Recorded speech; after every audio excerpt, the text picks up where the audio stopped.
dahil tinatanggap niyo ang bunga ng pananampalataya niyo na walang iba kundi ang inyong kaligtasan.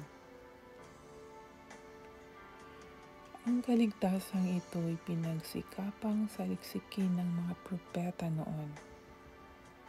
Sila ang nagpahayag tungkol sa kaloob na ito ng Diyos sa atin.